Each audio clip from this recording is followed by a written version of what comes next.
Good morning, members of the media. Morning, Minister Clay Sweeting. Earlier this year, the Prime Minister outlined a clear plan on the government's efforts to combat and enforce illegal immigration. Part of that plan was protecting our borders, protecting our environments, and enforcing our laws.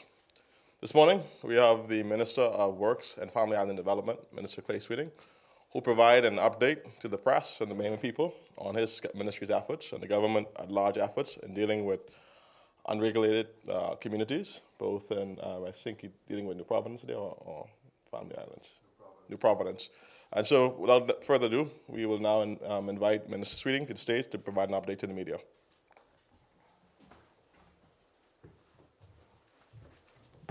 Thank you, Latrey.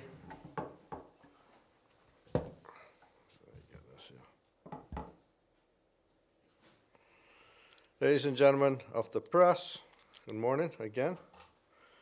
The prime responsibility of the government of the Bahamas is the safety and welfare of its citizens and lawful residents. In line with this mandate, my office has prioritized the pressing issue of unregulated communities, particularly those termed as shanty towns. Over the years, you have reported on the consequences of unregulated structures, particularly the fires, endangering lives, and putting a strain on emergency services. It is time to address this issue head-on. Starting from October 2nd, the Ministry of Works and Family Island Affairs, in collaboration with the Unregulated Communities Action Task Force, has served a 28-day notice on particular structures in the communities of Cool Acres and All Saints Way. This team, comprising members from all the relevant ministries, ensuring that we approach this issue from all necessary angles. The decision to proceed with those demolitions follows a rigorous, multi-phase evaluation. 1, structural, public health, and social assessments. 2, the issuance of 28-day warning notices on all illegal structures. 3, documentation of structural details and mapping. 4, establishment of a help desk for all concerns and complaints. 5, comprehensive community surveys, including immigration assessments. And 6, the creation and continuous updating of a rental database for housing alternatives. This methodology emphasizes our commitment to procedure, humanity, and dignity. The Ministry of Health and Wellness, together with the Department of Social Services, will work hand in hand to evaluate and address household needs within these communities. In anticipation of the demolition, increased security patrols will be executed, intensifying as the demolition date approaches. Ministry representatives will ensure the clearance of all structures and issue a no trespass notice. The focus will also be on assisting individuals remaining in these areas up to the last possible moment before demolition. On the day of demolition, strict access control will be enforced to ensure the safety of the process. After demolition, we will engage in a thorough assessment to ensure the sites remain secure against re-establishment of unregulated structures. To further emphasize the serious nature of this situation, our actions are backed by Section 4, Subsection 3 of the Building Regulations Act, Chapter 200. In New Providence alone, there exist more than 10 unregulated communities. On October 2nd, notices were issued to 162 structures in the Cool Acres and All Saints Way communities. Surveys undertaken on October 21st provided vital data on the residents' conditions. The 5 days following the 28-day notice will witness intensified monitoring by the Royal Bahamas Police Force and the Royal Bahamas Defense Force. We have identified rampant cases of buildings being occupied without the necessary inspections or granted occupancy certificates. Let this action be a clear and unequivocal message. that the government of the Bahamas has a zero tolerance policy towards illegal and unregulated structures. Such establishments not only pose significant risks to their inhabitants, but also compromise the safety and orderly development of our nation. We recognize the hardships many face, and efforts are underway to facilitate as a smooth transition as possible for affected residents. But let there be no misunderstanding. Safety, order, and the rule of law will be upheld without compromise. Thank you. Any questions? Can you say when the date of demolition is? We have 5 days. We have 5 days after the 20-day notice. So it'll be next week, Monday, which is November the 6th.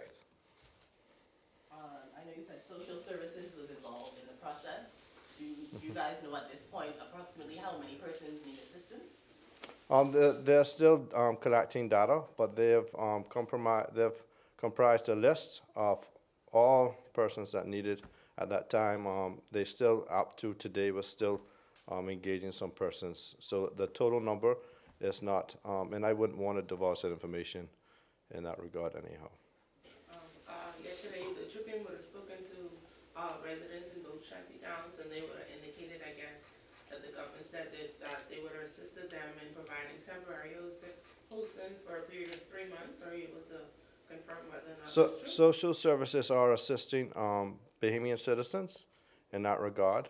I read the article as well. So they are, this is a task force that comprises of various agencies and ministries to ensure that it's done in a humane manner, it's done in a proper manner, and it's enforced in the right way.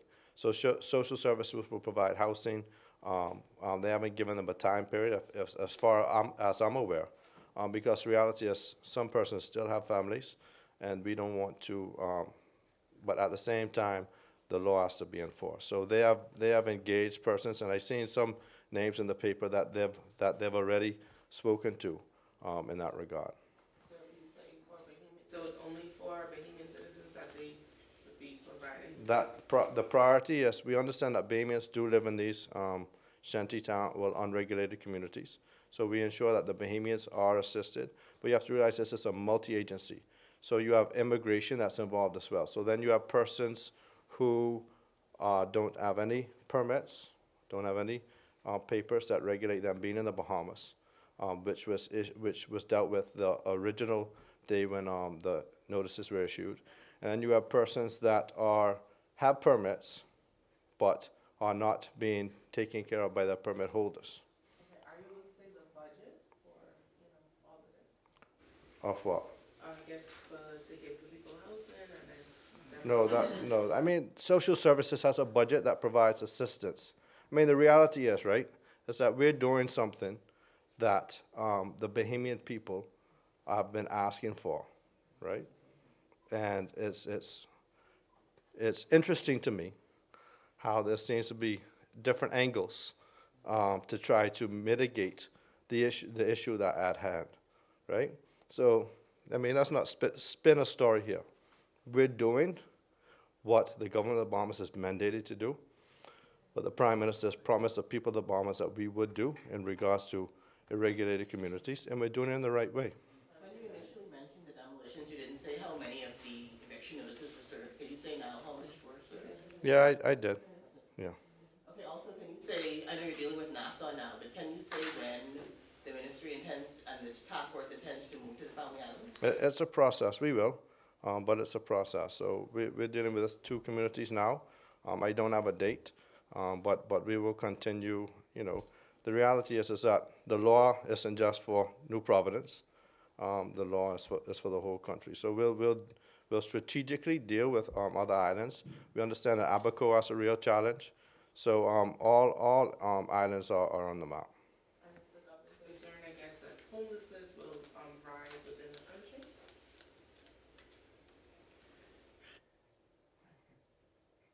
I'm not sure.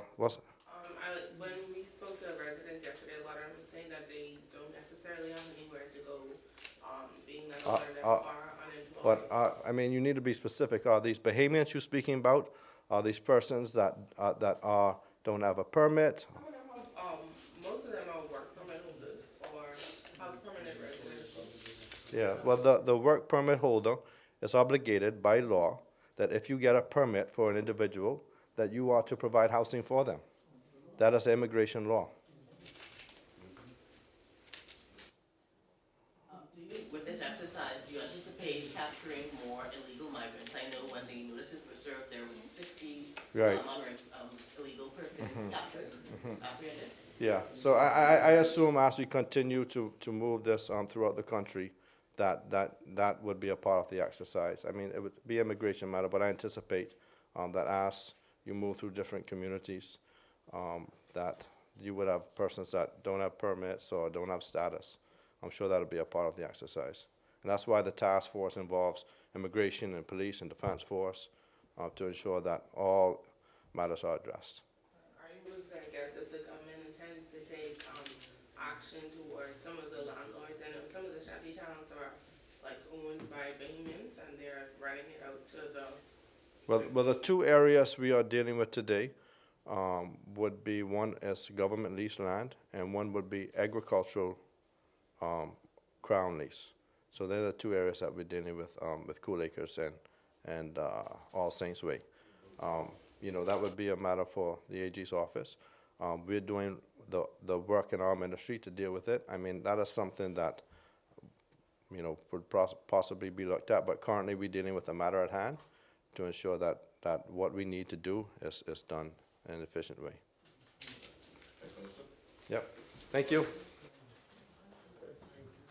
That will be the end of our press conference. Thank you, members of the media.